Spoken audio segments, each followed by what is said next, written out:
Hi, can you hear me okay? Yeah, I can hear you. Perfect. Are you dialing in from New York? No. I'm in Chicago. Oh, wow. Okay. You played in New York City, a great gig a couple of nights ago. When did you first start coming to New York?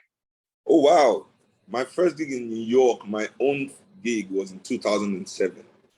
We Wow. played at the SOBs. Yeah.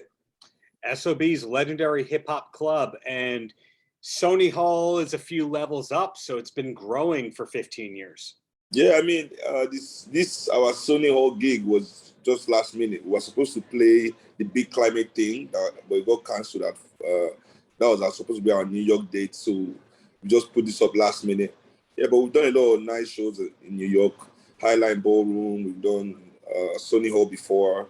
Mm-hmm. I've done a lot of really nice gigs here.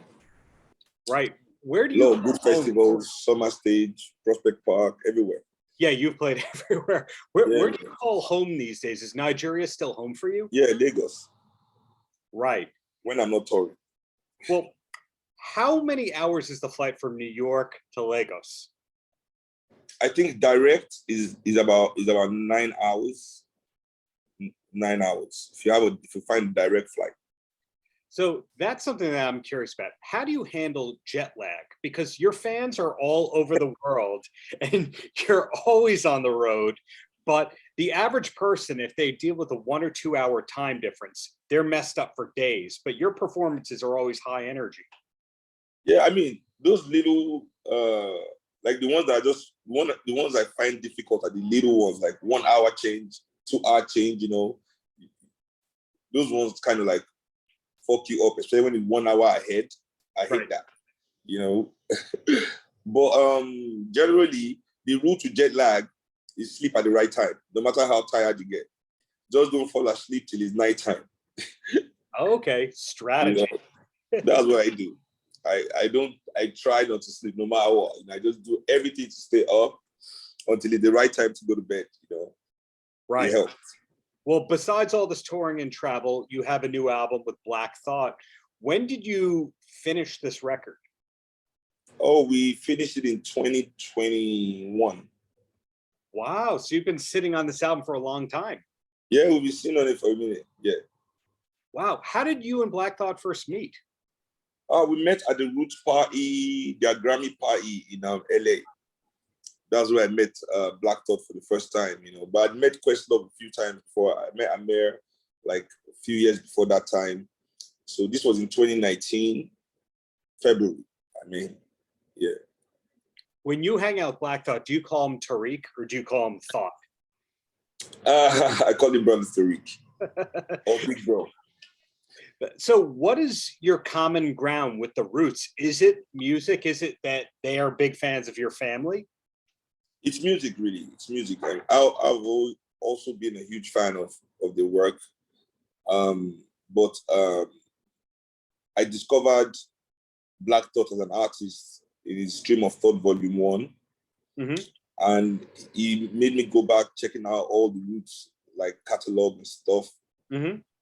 And just understanding how he just never spoken of the way he should be when people talk about MCs. Mm-hmm. And so when I met him, I was like, yo, man, studying your work, you are right there at the top of my list. Nobody, like, wow, the guy is a genius, Yeah. Absolute lyrical genius, So, and I say that in my chest. So, yeah. So there's always been that admiration for me towards his own work, regardless of being in the Roots, But also musically, the Roots are a band that are just as, legendary to hip hop as Egypt 80 is to African music, Yeah. So that connection has always been there. And Amir has always been connected to things that have been done with my family in New York, from Broadway to a lot of Fela parties. He's one of the first people to spin Fela records as a DJ out here, at the VIP parties. Yeah. A lot of DJs were already spinning Fela records in the clubs, in the parties, But to take it, he was the first person to like put this music like mainstream parties, like you play Fela at the party, like people didn't even know what was happening in those days, you know. Yeah. Well, you just mentioned the legendary family that you come from. A lot of people, what their father does for a living is just not cool to them. Who are the artists that made you want to play music for a living? Was it your family, or were you first actually my dad. It was actually my dad. My dad, I think he never told us, you know, he never told me, you know, I want you to be a musician. Mm-hmm. But I think he played an interesting mind trick by making sure that we never miss the show. Mm-hmm. He used to take us everywhere in the world. We used to go on tour with him, you know, and as a kid, I just watch this guy perform. You know, he's paid all this money, all these women around him, everything. I'm like, that is what I want to do. Yeah. So it sounds like the Marley family, where they followed in, knowing that their father was cool. Yeah. My dad was cool. You know, not even as an artist, you know, as a musician, as the man of the world that everybody knew. Yeah. You know, but as a father, you know, as a life teacher, companion, provider, you know, I mean, I couldn't have asked for, we spent 14 years together. So maybe I didn't really go through my teenage rebellious years with him. Maybe that would have changed my views of the man. But by the time till he died, I was 14, you know, he was still larger than everything in my eyes. He was such a great dad for me. You know, so, yeah. That's great to hear. And still, your father's legacy is cool among multiple generations. Jay-Z, he loves it. Flea from the Red Hot Chili Peppers, he loves it. So I'm sure that you're regularly having people coming up to you at gigs going, wow, your father is why they started playing music. Well, yeah, I've had a lot of people that have been inspired, you know, especially when you play in the big festivals and a lot of bands that are inspired by my dad, you know, there are a lot of Afrobeat bands in the world. Mm-hmm. But yeah, definitely. Fela is that inspiration to a lot of people. But did you ever have like a heavy metal phase or a rock phase where... No, I had a hip hop phase. Wow. I had a huge hip hop phase. I didn't have a heavy metal rock. But I was into rock music growing up as a kid. A lot of my idols played rock music, played funk rock, Prince, you know, B.B. King, George Clinton, you know. So I was really into the funkadelics. You know, George Clinton was my business. You know. Yeah, and George Clinton is still great today. But back to you. So Lenny Kravitz. Oh yeah. You know, so yeah, putting on my shades in the club. You know, when I was young, was me trying to be Lenny. You know, wearing shades at night. You know, he was one of the first people to like kind of pull that off. Right. Legend, man. Yeah. Well, but back to you. So this album that you did with Black Thought was finished last year. Are you already thinking about your next album? Oh yeah, for my own personal next project, we've already released a live recording that's like 2 singles from the record, just to let fans know where we're going. It was a soft release, only digital. We just started announcing it, but we wanted it to be out there already before we announced it, so that people could check it out, see where my ideas are going for the next project. So yeah, definitely.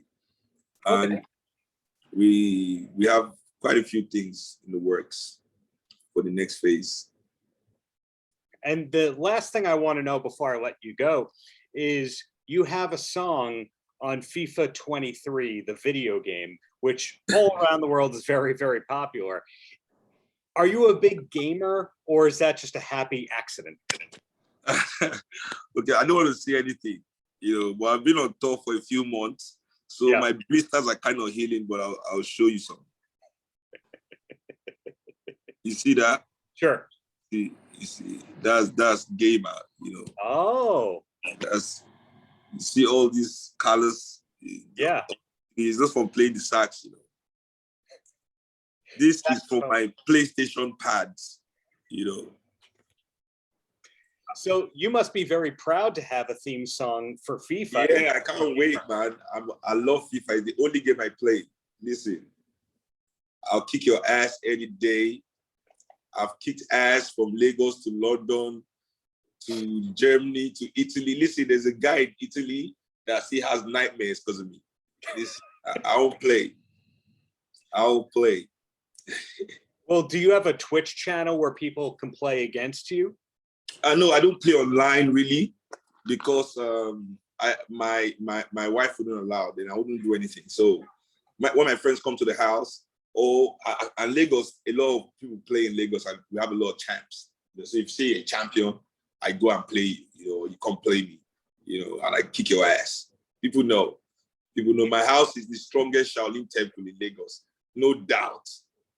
Bring it. Well, hey, you're a talented dude from a great family, and I'm looking forward to your next gig in New York City whenever that happens. But keep up all the great work, and really a pleasure to speak with you today. Yeah, thanks, man. Have a good day. Paltrocast.